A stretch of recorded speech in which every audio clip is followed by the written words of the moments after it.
guys, this is Vera from Up and Away, and today I would like to walk you through how to install a roof rack on a VW Up. I know that there are already videos about this online on YouTube, but I found that they aren't so detailed and not really well explained if you've never done this before. And the model of a roof rack that I got had a manual with no words, just numbers and little arrows. And I thought it might be useful if I explained to you how I went through the process step by step and tell you everything that you need to do so that you can do it yourself, because you can do it yourself, and save the costs for the installation of a roof rack at a workshop. So yeah, let's unpack the thing and get started.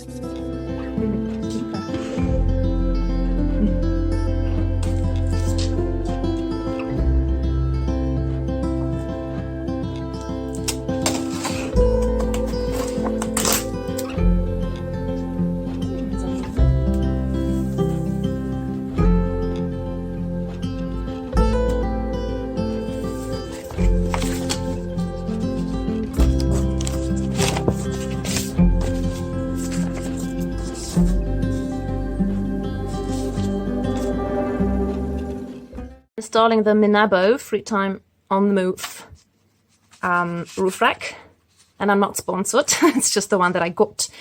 And something really great that I noticed at the start is that the description starts with 1 and then goes directly to 5 and 6 and 7 and then 8 twice.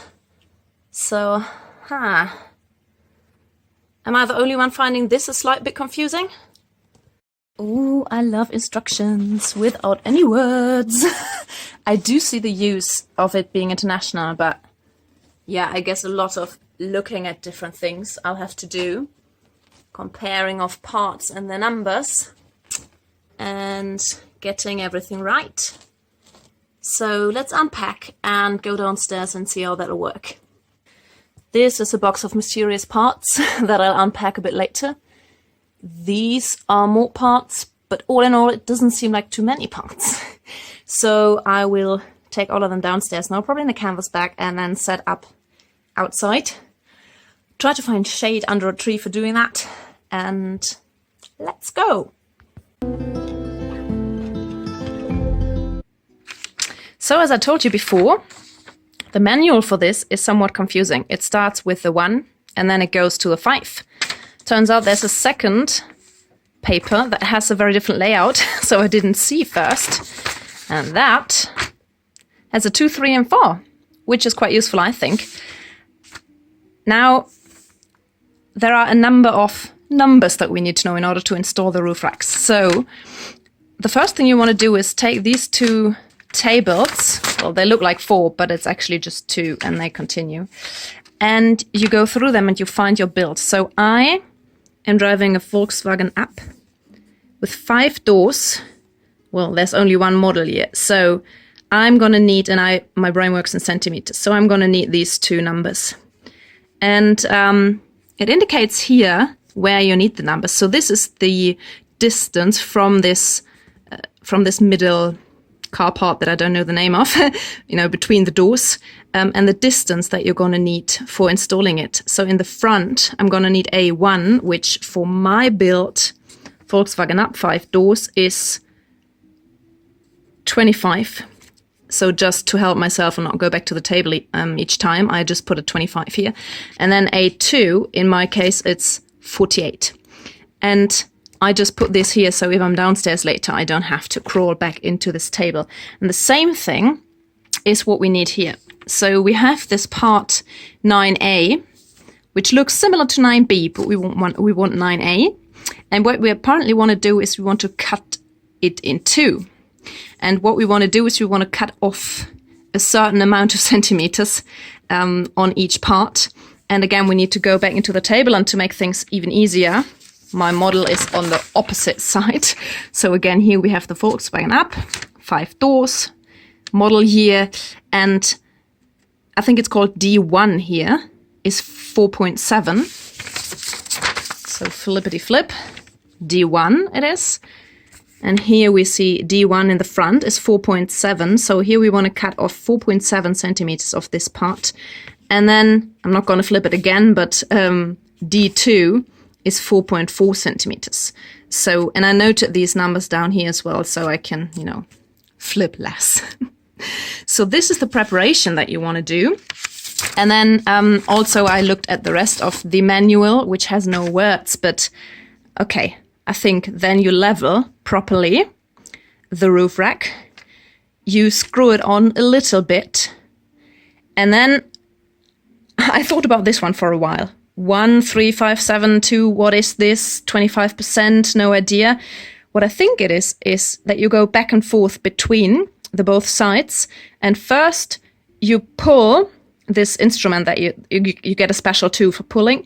So you'd pull it 25%, and then you go to the other side of your car and you pull this 25%. Then you go back and you screw this in 50%, and you go to the other side and you screw this in 50%. And then you go back and forth, So you don't just adjust this side by 100% and then screw in this side by 100%, but you go back and forth, which, as it's a very hot summer day, I'm much looking forward to, and I'll definitely need to park in the shade. So later, once I tried this, I will let you know if this is what they might have meant. Then the next thing is you shake it very well and you see, is it leveled up? If you look from the front and the back of your car, you know, does it bend upwards? Not good. Does it bend downwards? Not good. Does it not bend at all? Very good. Then you can add the covers to each end of the installation. And if you want, you can add locks, which I will do because my car is parked on the street and it will be parked on the street. Yay! So we're coming closer to the end. Then you check safety instructions. Here you can, and my car, the VW Up, is, you know, kind of licensed for 50 kilograms on top. This is for when you're driving, not when you're parking, just in case you want to install a roof tent. So 50 kilo maximum, only drive 130 with a box on the top. Less if you have a big box on the top. It's okay with the roof window. It's not okay if you open it. If you have surfboards, stack them. Don't put them next to each other. If you have, I guess, a surfboard, a kayak, and a boat, stack them like that. Don't put anything on the side. Tie up everything properly. Don't go in the car wash with it. And then lastly, have fun, which is what we're trying to do now with the installation. See you downstairs. I said that like 3 times now, right? This is me realizing that this is harder than I thought.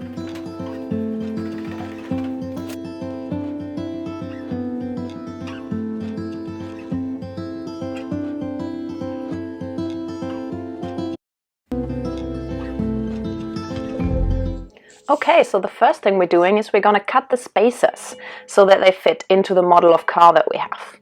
So we need part 9A here. 9B looks similar, but it's not the same. So 9A is the sort of T-shaped one. And 9B has these little holes that we don't need here though. So we want 9A.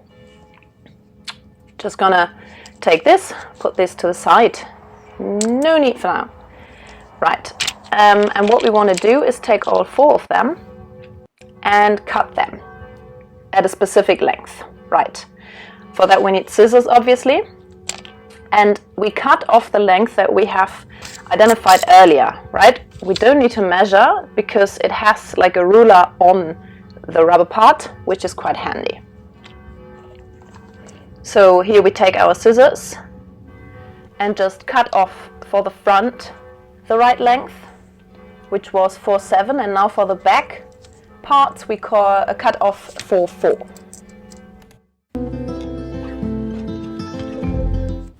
Okay, cool. So now that we've cut the spacers to the right length, we want to, well, attach them.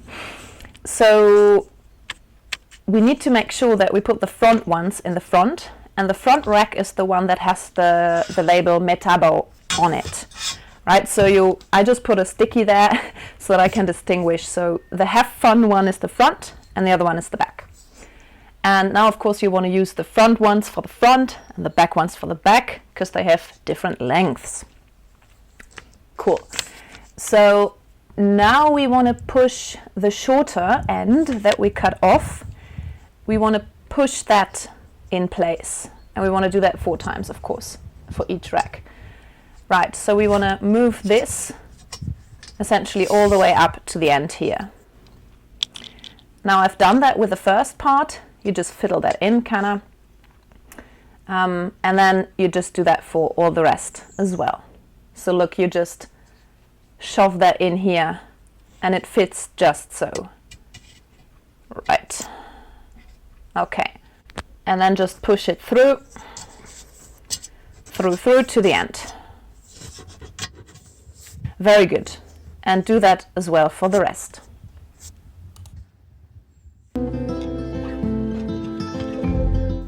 Okay, the next thing that we do is we attach the brackets, these brackets here, that will enable us to install the roof rack on the car. So here what we need to do is, so first turn them around so that the black side, the top side, is on the top. I put some cardboard underneath there so I don't scratch the thing. Then turn it around and push them in like so. And I realized here that this is a bit hard. It wasn't really pushable. So what I did was that I took the hex key and there's a screw inside, and I just loosened that a little bit so that it's easier to push.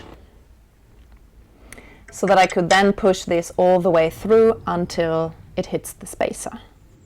Okay, so next we want to push in the end bit of the rubber spacer. Still make sure that you're putting the front bit in the front rack and the back bit in the back rack. And then just push them in like you did with the first part of it. So yeah, just push them in like so. And then they will keep the bracket in place. So you just push, push, push. Can be a bit tight.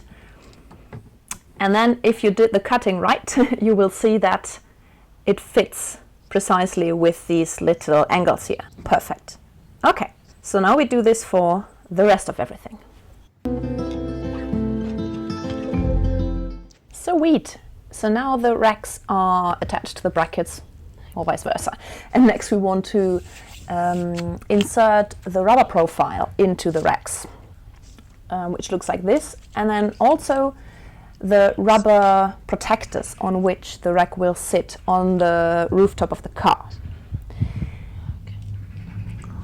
So it's this step number 3, and first we're gonna insert the rubber profile. And you insert it so that the open side of it is at the top. And if you see it, you will know what I mean. So that there is still a profile visible, essentially. And just push it all the way through, and also with the other one. And then we just attach the end caps here so that the rubber bit stays in place. Grand. The next step is to attach these protectors / the bits that hold the rack on the car. And they consist of 2 pieces.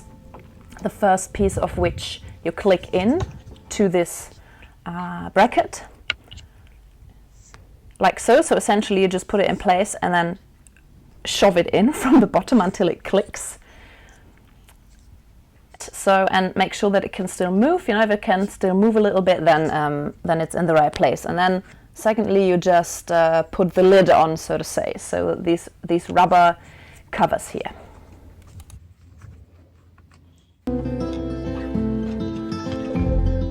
Okay, now we're getting to the exciting part, which is these things are done and we want to attach them to the car. And we do this with these metal brackets and a number of screws. So we now want to attach the brackets, but also make sure that the racks are in the right place in relation to the car. So I just put them on without measuring, just to see what they will look like, and I already love it. It looks like I'm going on an adventure soon. Okay, so how do we do this? Remember that we wrote down those numbers earlier, we need them now. So the distance for the front part from the middle rack here needs to be 25 centimeters, which is the first thing that we measure now. Yeah, just move it around until it has a distance of 25 centimeters. And just make sure that the bracket is in the middle, so you don't mismeasure. So as you can see here, it's not 25 centimeters yet, so I have to move it to the front a little bit. Move, move, move.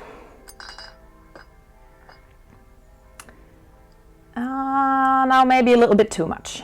So essentially, you just go back and forth, straighten this out, and make sure that it sits in the right place. Hey, so while I made sure that the front rack is in the right place, I actually realized that whilst these parts are covered with rubber, those are not. So they are metal and they sit directly on the car paint, which I don't like. So I asked my mum for a bit of leftover fabric that she had, just an old cloth, and I will put a little piece of fabric between the car paint and the metal piece of the rack, because I don't want to scratch my car paint. So I'm going to cut pieces that have the right size and just shove them in like so before fastening the rack. The next step is to make sure that the rack is level, so that it's not bent upwards, not bent downwards, nothing like that. Looks good to me. So next I'm going to make sure that the back rack is in the right position, just as I did with the front. So this time the number that we need is 48 centimeters. So this looks quite good already. Yeah. And now just do the same on the other side. Right, next we fasten the rack, now that it's in the right place. Do you remember the funny bit from the manual, with the numbers and percentages, that I think tells me to go back and forth between the both sides and fasten the screws accordingly? Yeah, that's what I'm gonna do now.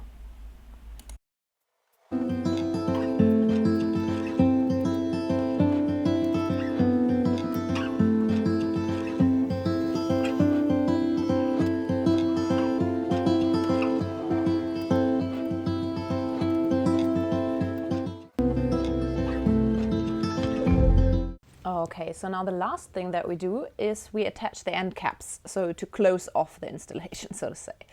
And as I said earlier, you can either add lockers or not, and I will show you both. What do we need? Okay, we quickly moved over here to the garage of my parents because my dad is fetching my grandfather and he'll need to park right there in a minute. So here we've got the 4 end caps and then either the regular screws or the locks that can be attached with them. And also a cool vintage bike that belongs to my dad. Right, so to attach the end caps, we first kind of stick them on, like so. Yep, like so, and make sure they are in place, and press them tight, press them closed. And then these screws go in there. So what I found easier is actually to put the screw in first and then attach the cap to the rack. And then what you do is you turn the hex key 90 degrees around and they are fixed.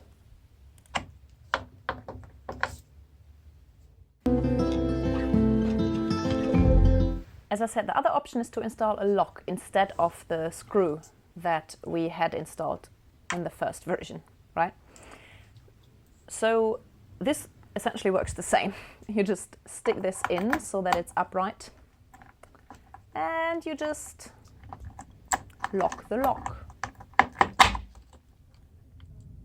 And you're done.